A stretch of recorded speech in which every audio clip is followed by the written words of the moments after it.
Halo semuanya, sebelumnya perkenalkan nama saya Bima Syapanita Rijan dengan NIM 114220052 dari Teknik Lingkungan Angkatan 2022 asal Medan, Sumatera Utara.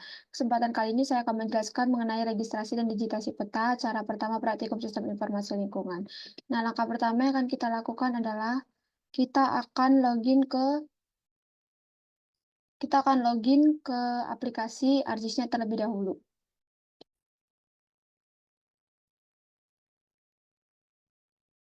Nah, jadi saat teman-teman buka aplikasinya, tampilan awalnya seperti ini. Terus teman-teman bisa klik My Templates, terus klik Blank Map, terus teman-teman bisa klik OK.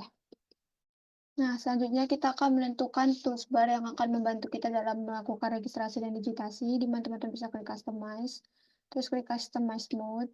Setelah itu pastikan 3D Analysis, Draw, Edit First Type, terus Editor, terus Georeferencing, Layout, Main Menu, terus Parcel Editor, terus ada Standar, dan juga terus sudah tercentang, terus teman-teman bisa klik Close. Selanjutnya klik lagi Customize, klik Extensions, terus pastikan semua ini sudah tercentang ya teman-teman. Kalau udah, teman-teman bisa klik Close. Selanjutnya kita akan membuat koordinatnya menjadi UTM. Teman-teman bisa klik kanan pada Layers, terus klik Properties. Selanjutnya klik bagian koordinat sistem, klik yang bagian Project Koordinat Sistem, terus teman-teman bisa pilih yang UTM. Selanjutnya teman-teman bisa pilih yang bagian WGS 1984. Jika peta teman-teman terletak di bagian utara, teman-teman bisa klik yang North. Kalau di selatan garis lintang, bisa pilih yang South. Daerah saya Sumatera Utara dan terletak di bagian North, jadi saya pilih yang North. Terus teman-teman bisa pilih zonanya, terus klik kanan, jangan lupa di add to favorit, terus teman-teman bisa klik OK. Nah, ini tuh udah UTM ya teman-teman koordinatnya. Setelah itu teman-teman kita bisa klik kanan lagi pada layers. Kita akan masukkan petanya, klik layer. Kita klik kanan terus add data, baru teman-teman bisa pilih bagian connect to folder. Terus teman-teman bisa buka di bagian mana teman-teman menyimpan peta teman-teman.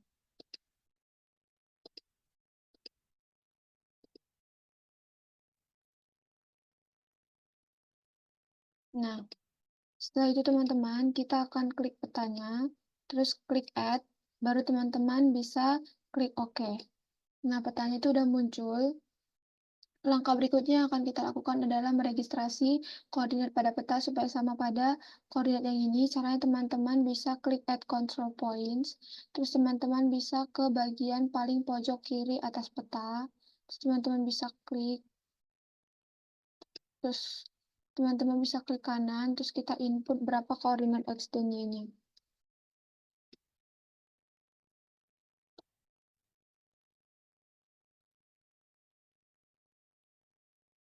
Terus bisa klik OK.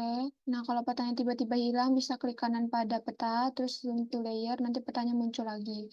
Langkah yang sama kita lakukan di bagian pojok kanan paling bawah dari peta kita.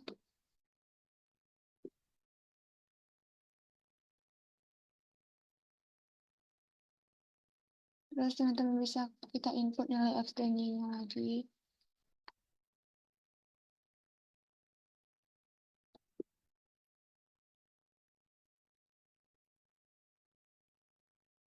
Terus klik OK. Kalau tiba-tiba hilang, bisa kita lakukan hal yang sama. Jika terdapat kesalahan dalam mengupload koordinat, nanti petanya akan miring, tapi bisa kita edit di bagian viewing table. Terus teman-teman bisa edit nilai X dan Y-nya di sini. Terus kalau udah benar, kita close aja. Terus kita klik georeferencing, update georeferencing. Selanjutnya kita akan mendigitasi peta kita, di mana teman-teman bisa klik katalog. Terus katalognya jangan lupa dipin. Jadi gunanya itu kita akan menentukan file yang akan menyimpan hasil digitasi, di mana teman bisa klik connect to folder.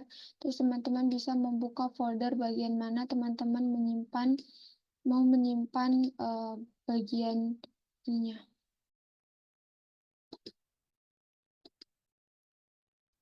Terus klik OK.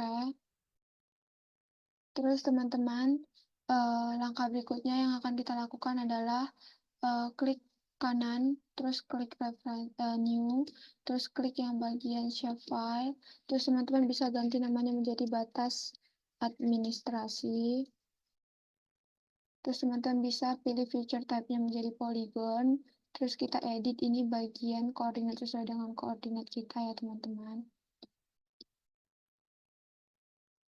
Ini sesuai koordinat kita. Kita klik koordinatnya, terus kita klik OK.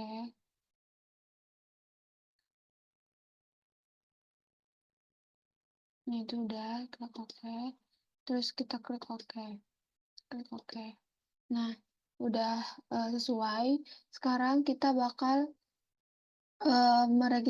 mendigitasi dengan cara klik kanan pada batas administrasi. Terus teman-teman bisa klik edit future, terus start editing.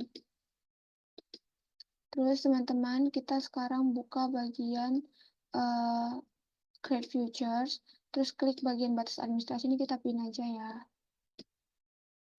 Terus teman-teman bisa klik batas administrasi dan pastikan ini udah bagian polygon. Selanjutnya kita akan mendigitasi peta kita. Kita mulai mendigitasi petanya di minimal 3 wilayah ya teman-teman. Minimal tuh ada 3 batas administrasi.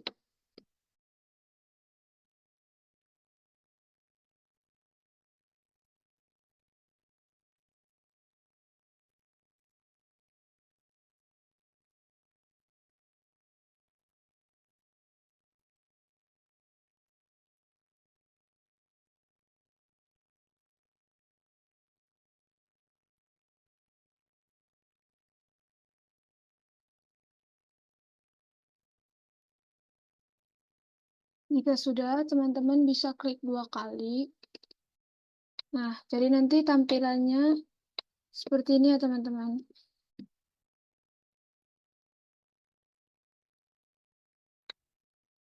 Nah, tampilannya seperti ini.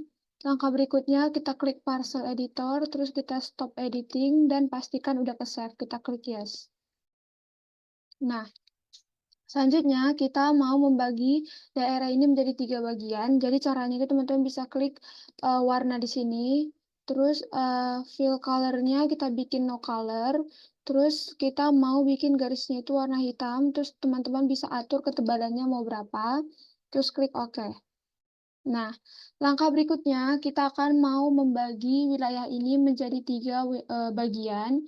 Caranya teman-teman bisa klik kanan batas administrasi, terus teman-teman bisa klik edit future, terus start editing. Selanjutnya teman-teman bisa klik bagian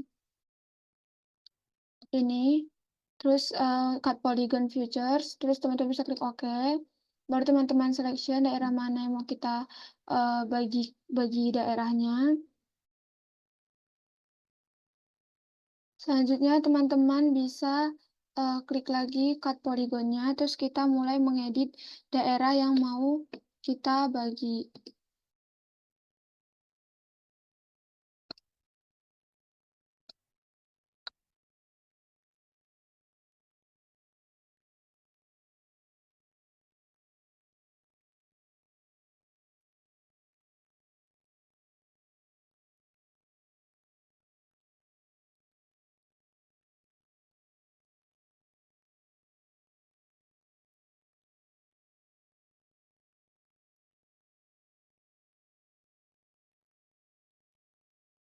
Terus teman-teman bisa klik 2 kali.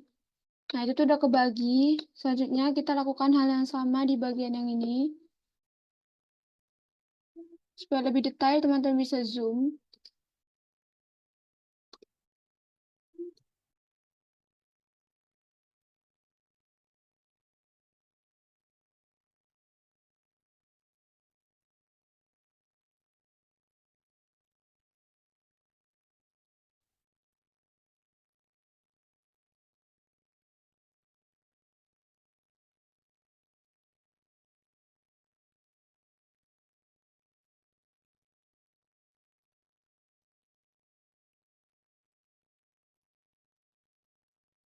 Terus bisa klik 2 kali lagi.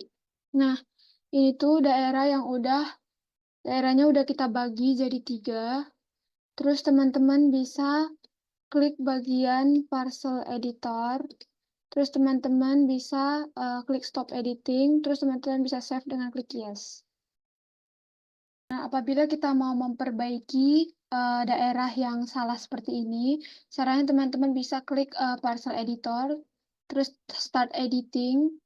Selanjutnya teman-teman bisa pilih bagian yang ini, reshape, terus klik OK. Terus teman-teman selection daerah yang mau kita atur, terus teman-teman bisa klik reshape feature tool lagi, terus tinggal kita atur daerahnya. Jadi kalau misalkan mau teman-teman ubah masuk ke dalam, kita ubah terus klik 2 kali. Nah, itu juga untuk daerah yang lain yang teman-teman mau edit. Yang lainnya. Nah, ini tuh rata-rata udah hampir sama. Nah, karena udah mau selesai, teman-teman bisa cek semua di wilayah yang mana yang menurut teman-teman belum sesuai. Nah, karena udah menurut saya sudah mulai sesuai semua, jadi kita bisa klik parcel editor, terus kita stop editing, terus teman-teman bisa klik yes untuk men-save-nya. Nah, selanjutnya teman-teman, kita akan membuat jalan di mana teman-teman bisa klik lagi katalog. Terus teman-teman bisa klik file yang tempat file yang mau teman-teman simpan. Terus kita klik new lagi, klik shape file. Terus teman-teman ganti namanya menjadi jalan. Terus pilih feature type-nya menjadi polyline. Terus ini kita sesuaikan lagi dengan UTM kita ya teman-teman. Kita edit dulu. Kita klik, terus kita klik OK. Nah, terus kita klik OK. Nah, setelah kita klik bagian kanan di jalan, letak jalan, terus edit future, terus start editing. Selanjutnya kita klik create future lagi, terus kita klik yang bagian jalan, dan pastikan yang bagian construction tools-nya itu lain ya teman-teman. Selanjutnya kita akan mengupload jalannya. Dimana jalan yang mau saya upload tuh yang ini.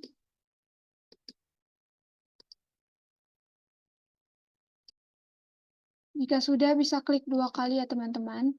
Nah, setiap batas administrasi itu kita plot 1 jalan. Ini udah, selanjutnya kita plot jalan di bagian ini. Jadi bisa klik 2 kali. Nah, itu jalannya udah terplot, terus teman-teman udah ada 3 jalan yang terplot, kita klik parcel editor, terus kita klik stop editing, terus kita save. Nah, selanjutnya kita akan mengupload sungai, di mana teman-teman bisa klik lagi katalog, terus teman-teman pilih file, tempat nyimpannya, terus klik new, terus pilih share file, terus kita ganti namanya menjadi sungai. Selanjutnya teman-teman ganti feature type-nya menjadi polyline. Salah, kita ganti jadi polyline, terus kita edit, kita tentukan koordinatnya sesuai UTM kita, terus kita klik OK. Terus klik OK lagi. Nah, setelah itu teman-teman, kita klik yang bagian sungai, klik kanan, kita klik edit feature, terus start editing. Selanjutnya teman-teman, langkah berikutnya kita klik create future, terus klik yang sungai, dan pastikan construction tools-nya udah lain ya teman-teman. Selanjutnya kita edit sungainya. Pokoknya sampai sini aja sungainya itu kita plot. Selanjutnya, langkah berikutnya yang akan kita lakukan adalah kita akan menentukan titik di mana kita stop dulu, stop editing. Terus teman-teman bisa klik yes untuk menyimpan. Selanjutnya, kita akan membuat bagian titiknya di mana teman-teman bisa klik lagi katalog, terus klik bagian file, klik kanan, terus klik new, terus pilih yang short file. Selanjutnya kita ganti namanya menjadi titik. Terus teman-teman ganti feature type-nya menjadi poin. Terus kita edit bagian koordinatnya lagi ya teman-teman. Terus kita klik OK. Terus klik OK lagi. Selanjutnya kita klik bagian titik, klik kanan. Terus edit feature, terus start editing. Terus kita klik bagian titik dan pastikan construction tools-nya itu poin ya teman-teman. Nah, setelah itu kita titikin bagian yang mau kita titikin. Tuh, 2. Ya, nah, udah. Setelah itu teman-teman bisa klik parcel editor, setelah itu stop editing, terus kita save. Yes. Nah, Setelah ini teman-teman, kita mau atur ketebalan sungainya. Teman-teman bisa klik bagian garis yang ini. Aku mau garis yang ini, terus teman-teman bisa atur warnanya. Karena itu sungai, jadi saya mau bikin warna biru. Terus teman-teman bisa klik OK. Nah, untuk jalan bisa juga teman-teman klik bagian ini, terus teman-teman bisa klik terserah teman-teman garis yang mana. Terus aku mau atur warna merah, terus klik merah, terus klik OK. Nah, setelah kita mengedit ini teman-teman, kita uncek petanya. Nah, jadi ini hasil digitasi kita. Ini hasil digitasinya. Selanjutnya teman-teman jangan lupa di save. Kita klik file, terus kita klik save. Pilih bagian yang dimana teman-teman nge-save hasil digitasinya. Terus teman-teman bisa klik save. Nah, ini yang dapat saya sampaikan. Jika ada kata-kata yang salah, saya mohon maaf. Sekian dan terima kasih.